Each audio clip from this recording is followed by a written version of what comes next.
الرحيم نحمده ونصلي على رسوله الكريم أما بعد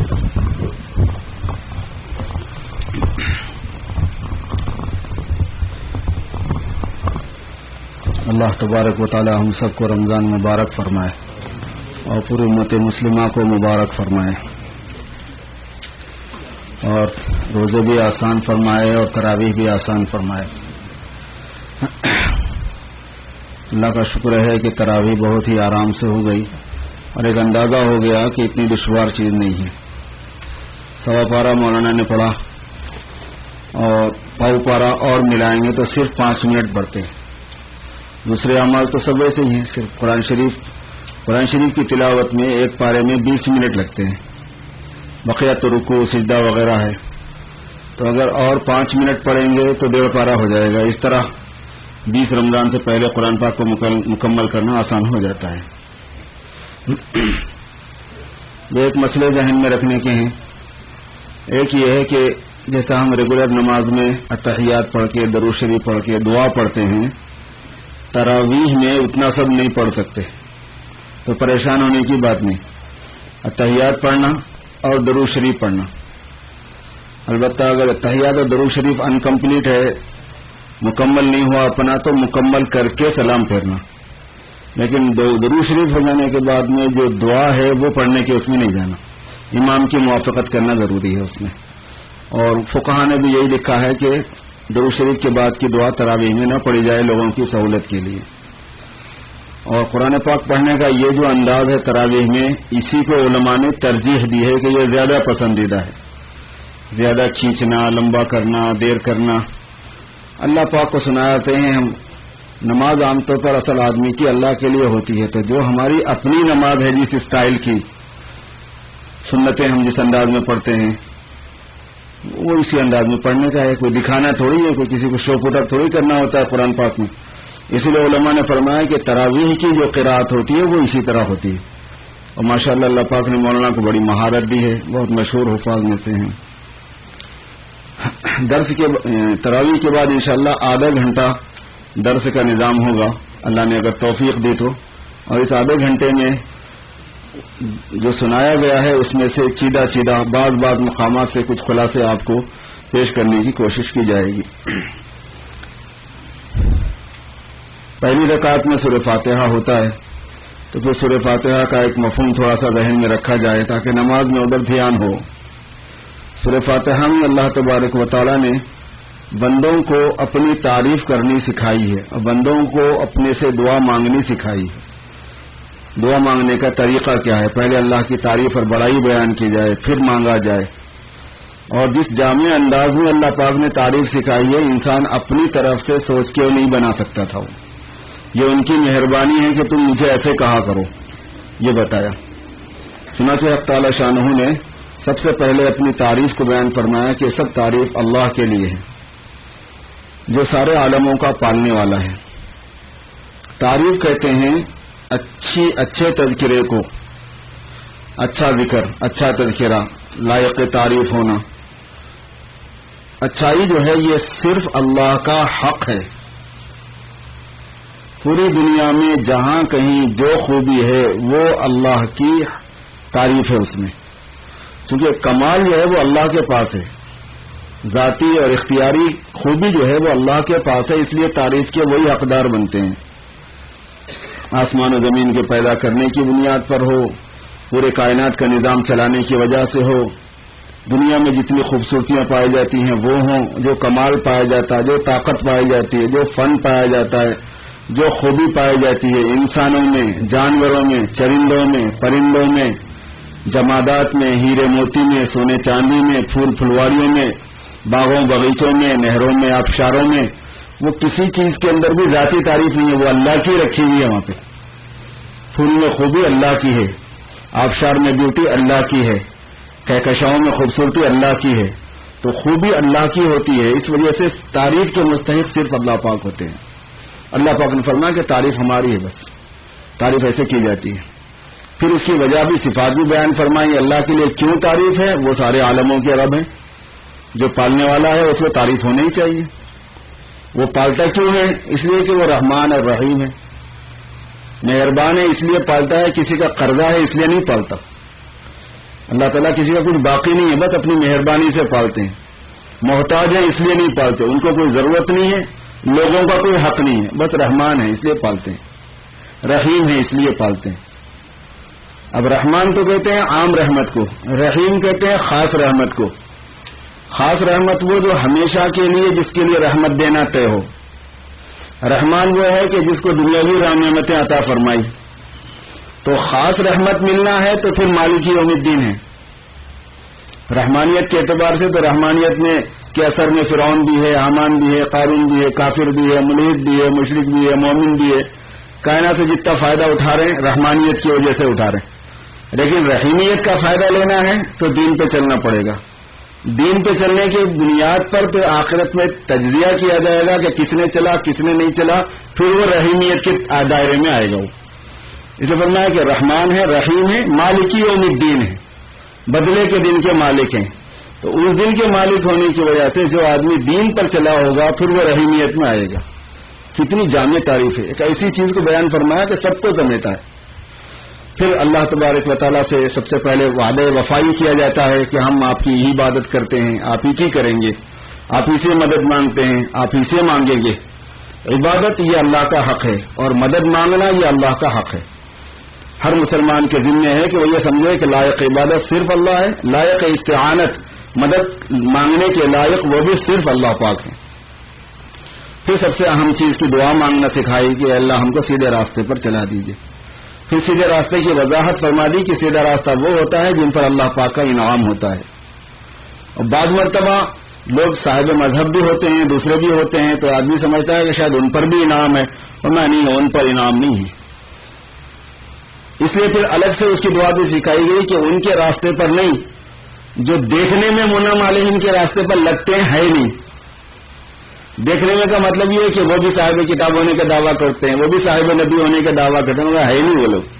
اس میں دو قسم کے ہیں. پھر ایک وہ ہیں جن کے پاس نبی آئے، نبی کی تعلیمات آئیں، لیکن ضد سے انہوں نے مذہب پر اپنے کو قائم نہیں رکھا، جان بوجھ کر مذہب کو چھوڑا، تو ان کو مغضوب علیہم کہتے ہیں، ان پر اللہ کا غضب ہوا. اور ایک طبقہ وہ ہے جو جن کے پاس نبی آئے، جن کے پاس کتاب بھی آئی، لیکن وہ جان بوجھ کر نہیں، کنفیوژن کی وجہ سے انہوں نے مذہب میں غلط راستے اختیار کر ڈالے، ان کو ضالین کہتے ہیں. تو یہ دعا سکھائی گئی کہ تم یہ بھی دعا مانگو کہ ہمیں جن پر اللہ کا انعام ہوا ہے، یعنی انبیاء، صدیقین، شہداء، صلحاء، ان کے راستے پر ہمیں چلائیے. اور یہ بھی ہے کہ ان کے راستے پر نہ چلائیے جن پر غضب ہو گئے آپ کا اور جو گمراہ ہو گئے. نہ گمراہوں کے راستے پہ چلنا ہے، نہ ضالین کے راستے پہ چلنا ہے. اور علماء نے فرمایا ہے کہ یہ تینوں راستے قیامت تک ہوں گے، تبھی تو معافی پناہ مانگی گئی ہے. راستہ ہی نہیں ہے تو پناہ مانگنے کا کیا رہتا ہے. تو دنیا میں ہمیشہ اللہ کے نیک بندوں کے راستے ہوں گے اور اللہ کے ناپسندیدہ بندوں کے دو قسم کے راستے ہوں گے. ایک وہ جو غضب کی بنیاد ہوتے ہیں، ایک وہ جو ضلالت کی بنیاد ہوتے ہیں. تو یہ تینوں راستے رہیں گے. اس واسطے جب بھی آدمی چلے تو اس کو ذہن میں رکھنا چاہیے کہ میں کس راستے پر چل رہا ہوں. یہ دعا سکھائی گئی. سورہ بقرہ ہے اس کے بعد. اس میں اللہ تبارک و تعالیٰ نے یہ فرمایا کہ یہ جو اللہ کی کتاب ہے اس میں شک نہیں کرنا ہے. شک ہے بھی نہیں، شک کرنا بھی نہیں. کیوں؟ اس واسطے کہ یہ اللہ کا علم ہے اور اللہ کا علم جو ہے اس میں شک نہیں ہوا کرتا. اللہ کا علم قطعی ہوتا ہے، اللہ کا علم یقینی ہوتا ہے، اللہ کا علم محیط ہوتا ہے، اللہ کا علم کامل ہوتا ہے. محیط ہونے کا مطلب سب چیزوں کو حاوی ہے. کچھ مس ہو گیا، کچھ چیزوں کو جانتے ہیں، اللہ پر ایسی بات نہیں ہے. یقینی ہونے کا مطلب جو علم ہے اس میں کسی قسم کا ڈاؤٹ اور شک نہیں رہتا، انکمپلیٹ نہیں ہے. اللہ پاک کا علم کامل ہے، محیط ہے اور شک سے منزہ ہے. اس واسطے کہ اللہ کا علم ہے وہ، ورنہ وہ اللہ ہی نہیں رہے گا اگر اللہ کے علم کی صفات میں یہ باتیں نہیں رہیں گی. تو جب یہ ان کا کلام ہے اور ان کا اتارا ہوا علم ہے تو یہ سب سے زیادہ یقینی علم ہے. ہمارے پاس سب سے صحیح اور سب سے زیادہ یقینی علم موجود ہے. محفوظ وہ علم موجود ہے جو اللہ پاک کا ہے. کس قدر اعتماد اور بھروسے کی بات اور اطمینان کی بات ہے ہمارے لیے کہ اللہ پاک نے فرمایا کہ اس میں کوئی شک نہیں ہے. اور یہ متقی بننے والوں کے لیے راستہ ہے. اب جو آدمی اس پہ چلے گا وہ متقی بنے گا ہی بنے گا. پتہ نہیں وہ بنا کے نہیں بنا کے، ایسی بات نہیں. اگر چل گیا وہ بن گیا. اس لیے یہ کتاب متقیوں کے لیے راستہ ہے. اللہ پاک نے فرمایا عام طور پر اللہ کا متقی آدمی کب بنتا ہے؟ جب بغیر دیکھے کہ اللہ کی خبروں پر، اللہ کی اطلاعات پر یقین کر لے. ہم حضور پاک صلی اللہ علیہ وسلم کی وحی پر اور آپ کی تعلیمات پر یقین کرنے والے ہیں، بغیر دیکھے کہ یقین کرنے والے. ہم نے تو حضور کو بھی نہیں دیکھا، حضور کے پاس میں جو علم آیا وہ تو غیب کا تھا ہی تھا، انسین تھا، وہ عالم آخرت سے متعلق تھا، وہ نظر نہیں آنے والی چیزوں سے متعلق تھا. اس لیے ایمان کی بنیاد غیب پر ایمان نہیں، بغیر دیکھے کہ ماننا. ہم مانتے ہیں صاحب ہمارے پاس یہ آیا بھائی. ماننے کے لیے جو یقین پیدا کرنے کے اسباب ہیں کہ یہ اللہ کے رسول ہیں، یہ سچے ہیں، یہ اللہ کا کلام ہے، یہ سچا کلام ہے، اس میں کسی کا کوئی دخل نہیں ہوا ہے، ان سب چیزوں کا انتظام اللہ پاک نے فرمایا، وہ ثابت کیا دلیلوں سے. بقیہ یہ ہے کہ صاحب اللہ پاک نے فرما دیا، اللہ کے نبی نے فرما دیا، تو ہم مانتے ہیں. ایمان کی شان یہ ہے کہ غیب پر ایمان لانا ہے بغیر دیکھے گے. پھر صفات بیان فرمائی کہ نماز کی عادت ہونا، اللہ کے لیے خرچ کرنے کی عادت ہونا. اللہ پاک نے اس سے پہلے جو کچھ بھی علم نازل فرمایا ہے اس پر بھی ایمان رکھنا. ہر ایمان والے کے ذمے ہے پچھلے سارے پیغمبروں کو بھی ماننا، اور ان سارے پیغمبروں پر جو علوم نازل ہوئے ان کو بھی ماننا، جو کتابیں نازل ہوئی ان کو بھی ماننا. عمل کرنا الگ چیز ہوتی ہے، ماننا الگ چیز ہوتا ہے. مانتے ہیں کہ وہ بھی حق تھا، اب سیب نہیں ہے، محفوظ نہیں ہے، سکیور نہیں، کچھ بھی، وہ الگ بات ہے، مگر یہ کہ اتری تھی بات صحیح بات بتائی گئی تھی. پھر اللہ تبارک و تعالیٰ نے 3 قسم کے لوگوں کا ذکر فرمایا کہ لوگ 3 قسم کے ہو جاتے ہیں. ایک وہ جو اللہ کی ان باتوں پر، اللہ کے کلام پر، اللہ کی وحی پر صحیح ایمان لانے والے ہوتے ہیں، اس پر چلنے والے ہوتے ہیں. ایک وہ جو کھلم کھلا انکار کرنے والے ہوتے ہیں اور نہیں چلنے والے ہوتے ہیں. ایک وہ جو کھلم کھلا انکار بھی نہیں کرتے، چلتے بھی نہیں، اور ظاہری طور پر اپنے کو بتاتے ہیں کہ ہم مسلمان ہیں، ایمان لے آئے ہیں، لیکن اندر سے ایمان نہیں لائے. فرمایا کہ اس میں نجات پانے والا جو گروہ ہے، جو جماعت ہے، وہ صرف پہلی والی ہے، جو مانے اور پھر چلیں بھی، ظاہر سے بھی مانے، باطن سے بھی، دل سے بھی مانے اور باہر سے بھی مانے. اور بقیہ جو 2 گروپ ہیں وہ جہنم میں جائیں گے، اللہ تعالیٰ ان سے ناراض ہے. پھر ایک بڑی اہم بات اللہ پاک نے یہاں سمجھائی، ان منافقین کے گروپ کو سمجھاتے ہوئے، ان کی تفصیلات کو بیان فرماتے ہوئے. تو وہ ایک مومنین کا گروپ ہو گیا، ایک کافروں کا ہو گیا جو کھلا انکار کرنے والے، ایک منافقین کا ہو گیا. تو کفار اور منافقین یہ دونوں کے دونوں جہنم میں ہی جائیں گے، ان کو نجات نہیں ملے گی. لیکن منافقین کے حالات بیان کرتے ہوئے ایک بڑی عجیب بات بیان فرمائی گئی ہے. وہ یہ بیان فرمائی گئی ہے کہ وہ کیوں جو ہے ظاہری طور پر اپنے کو مسلمان بتاتے تھے لیکن اندر سے نہیں ہوتے تھے. ان کے دماغوں میں یہ بات تھی کہ مذہب پہ چلنا کوئی سمجھداری کی بات نہیں ہے، نبی کے حکموں کو فالو کرنا یہ عقل مندی کی بات نہیں ہے. اس میں کاروبار ڈسٹرب ہوتے ہیں، اس میں اوقات خراب ہوتے ہیں، اس میں مال لگانا پڑتا ہے، اس میں جذبات کی قربانی ہے، اس میں خواہشات پورے نہیں ہوتے. یہ کوئی طریقہ تھوڑی ہے، دنیا میں تو مزے کرو. ان کے دماغ میں یہ بات تھی، اور وہ صحابہ کو اس وجہ سے بے وقوف بولتے تھے کہ وہ پورا ٹرسٹ کرتے ہیں، اور اپنے کو عقل مند کہتے تھے کہ ہم سمجھداری سے کام لے رہے ہیں.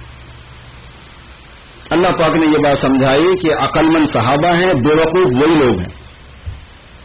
عقل مند صحابہ ہیں اور بے وقوف وہ منافقین ہی ہیں. اس لیے یہ شیطانی طور پر، نفسانی طور پر، ماحول کی وجہ سے اور دوسرے وجوہات کی وجہ سے ایک دماغ میں کیڑا آتا ہے کبھی کبھی، مسلمانوں کے بھی، اچھے مسلمانوں کو دماغ خراب ہو جاتا ہے. وہ آ جاتا یہ ہے کہ مذہب پہ چلنا، دین پہ چلنا، سنتوں پہ چلنا، شریعت پہ چلنا یہ سمجھداری نہیں. یہ آج کل کے زمانے میں نہیں چلتی یہ چیز. یہ یہاں پہ خاص طور پر اس کنٹری کے اندر تو یہ سب چیزیں تھوڑی چلنے کی، یہ چلانے کی تھوڑی ہے. تو یہ منافقین کی صفت بیان فرمائی گئی، تعارف کرا دیا گیا کہ منافقین دیکھو اس مائنڈ کے ہوتے ہیں. اب تم دیکھ لو کہ تمہارا مائنڈ کیا ہے. ہمارا مائنڈ مسلمان کا کیا ہونا چاہیے کہ اللہ کا علم صحیح، اللہ سچے، اللہ کے نبی سچے، ان کے نبی کا علم صحیح، جو انہوں نے راستہ بتایا ہے بس آنکھ بند کر کے اس پر چلنے کی مشق کرنا، کوشش کرنا. اب اس میں ظاہری طور پر نقصان ہوتا ہوا نظر آئے، فائدہ ہوتا ہوا نظر آئے، کچھ بھی ہو جائے، اس کو تھوڑا تفصیل سے اللہ پاک نے بیان فرمایا ہے۔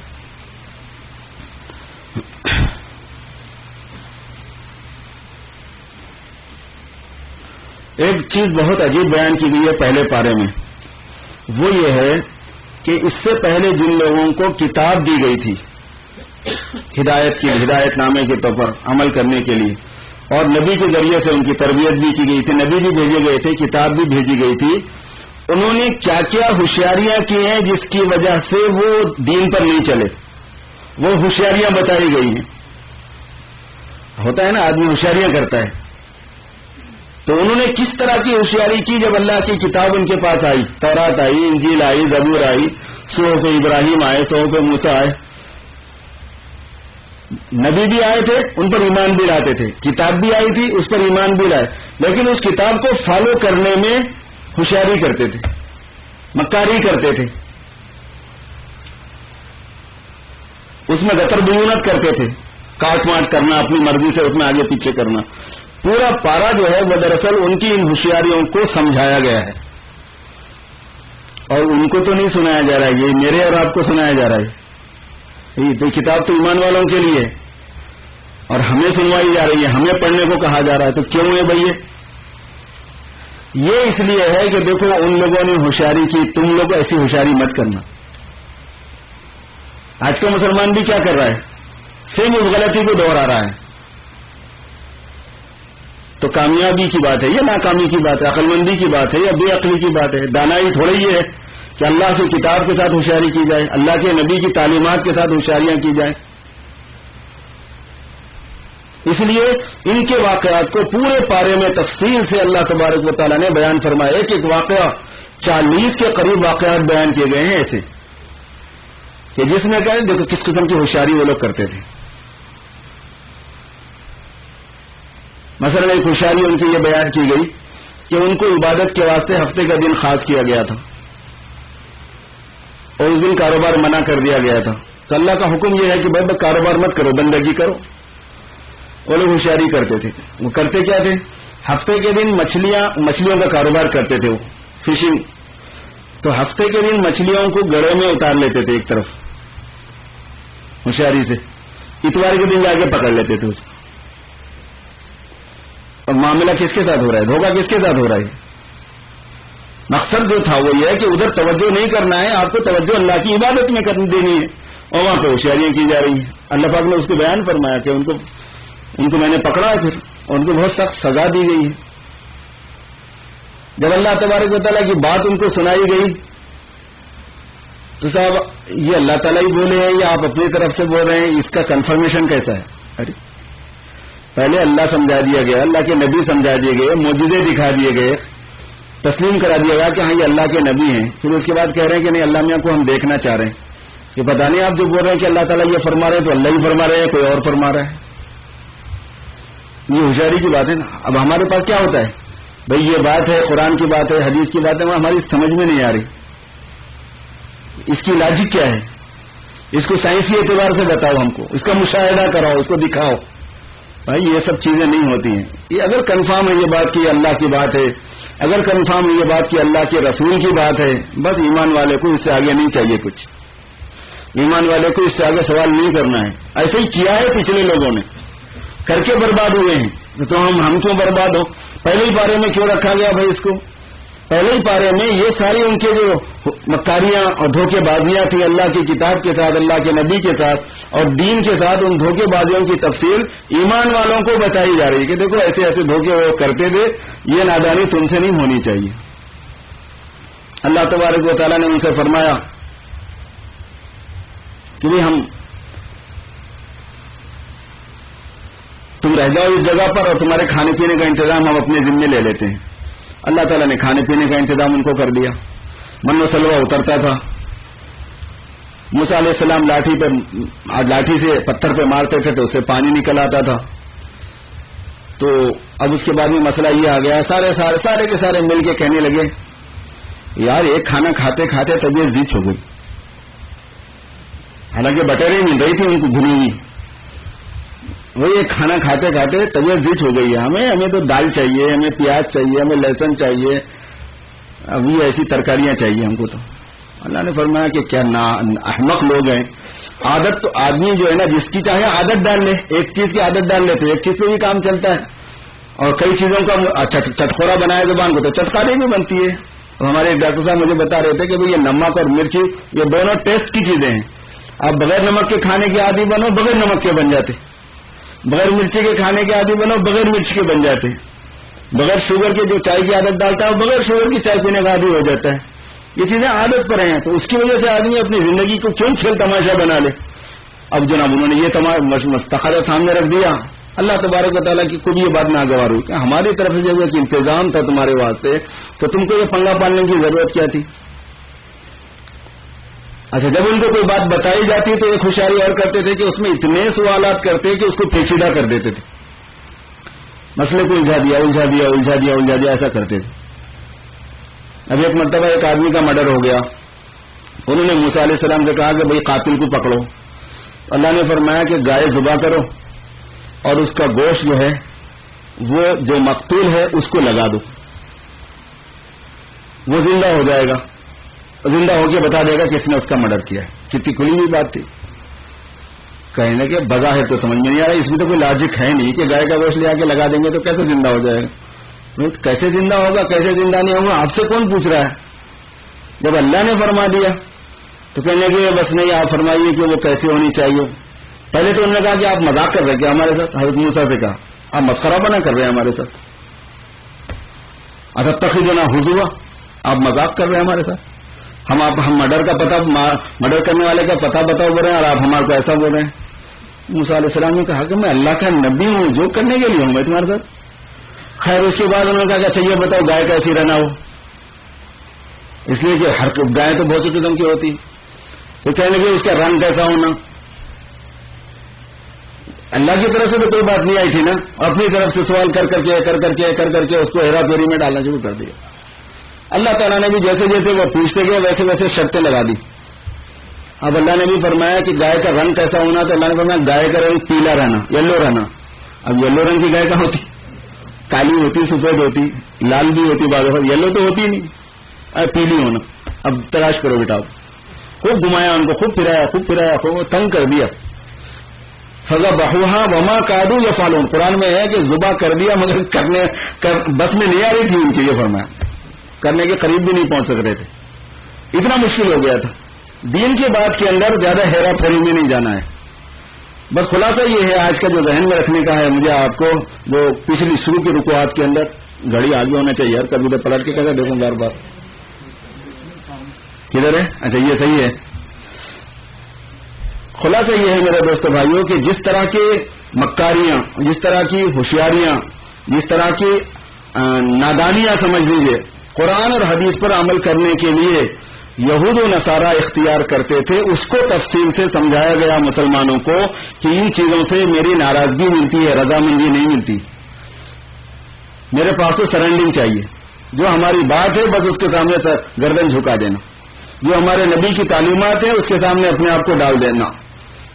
یہ اس قسم کا اسلام چاہیے، اس قسم کا استسلام چاہیے.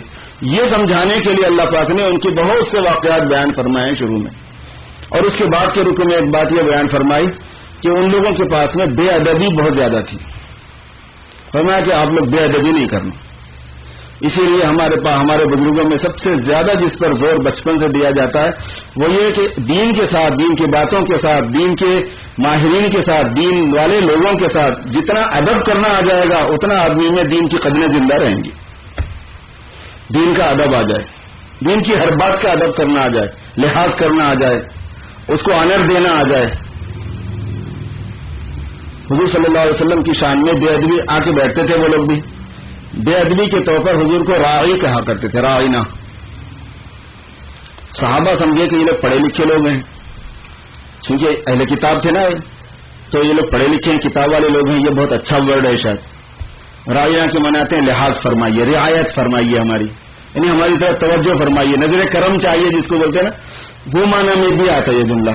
تو کہتے بھائی کیا بات کریں، لفظ چن کے استعمال کرتے ہیں یہ لوگ، لہذا ہم بھی یہی بولنا کر، نظر کرم فرمائیے.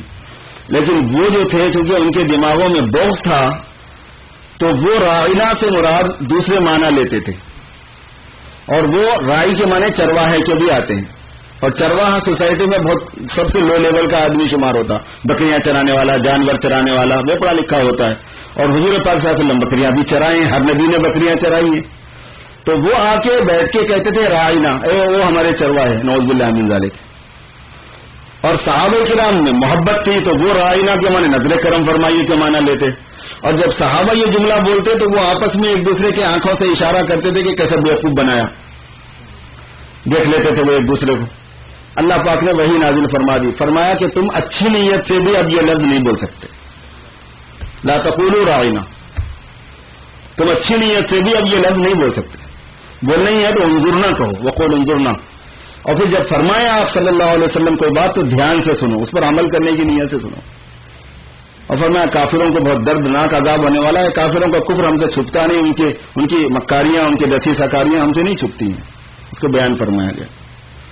ایک مضمون اور بیان فرمایا گیا ہے بس 1-2 منٹ کا، وہ مضمون یہ بیان فرمایا گیا ہے اسلام کے علاوہ جتنے مذاہب والے ہیں، اور بالخصوص دو مذاہب والے وہ ہیں جن کے پاس کتاب تھی، فرمایا کہ وہ لوگ تمہارے پاس جب بھی کمپرومائز کی بات کریں گے، ایک بات یاد رکھ لینا، اس کا مطلب صرف یہ ہے کہ آپ ان کو فالو کریں، وہ آپ کو فالو کرنے کی کوئی نیت نہیں رکھتے کبھی بھی۔ کتنی عجیب بات سمجھا دی گئی، صاف فرمایا گیا وَلَن تَرْضَىٰ عَنْكَ الْيَهُودُ وَلَا النَّصَارَىٰ حَتَّىٰ تَتَّبِعَ مِلَّتَهُمْ۔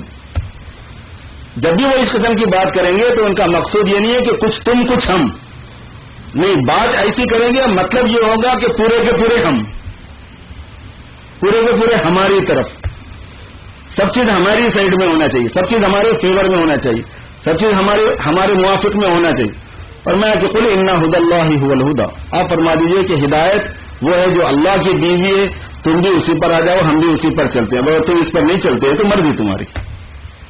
پھر فرمایا وَلَئِنِ اتَّبَعْتَ أَهْوَاءَهُم مِّن بَعْدِ مَا جَاءَكَ مِنَ الْعِلْمِ، اگر آپ ان کی خواہش کے مطابق چلے گئے ادھر تو پھر ظالم ہو جائیں گے۔ اور آپ کے ذریعے سے انسانوں کو سمجھانا مقصود ہے۔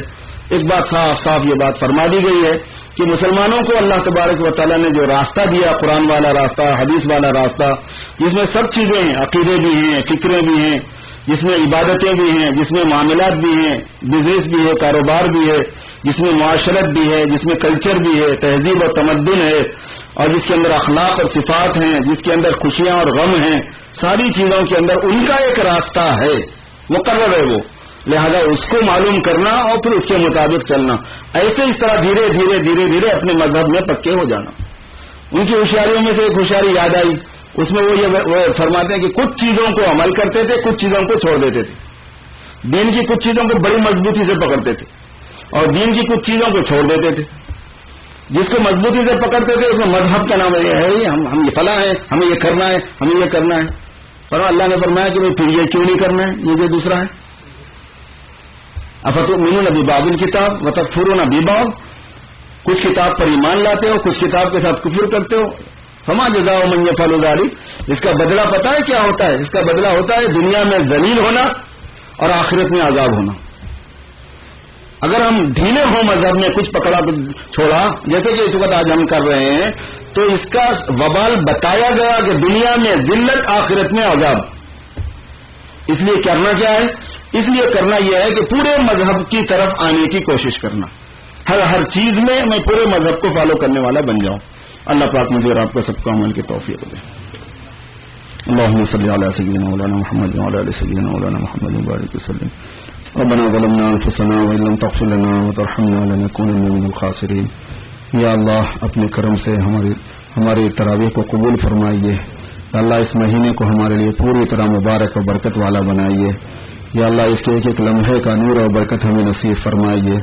اے مولا کریم، رمضان کے روزے ہمارے لیے آسان فرما دیجیے، بالخصوص محنت کرنے والوں کے لیے، جاب کرنے والوں کے لیے مولا آپ اپنا خصوصی فضل کا معاملہ فرمائیے، غیبی تائید ان کے ساتھ شامل حال فرمائیے، اور ہم سب کے ساتھ غیبی تائید شامل حال فرمائیے۔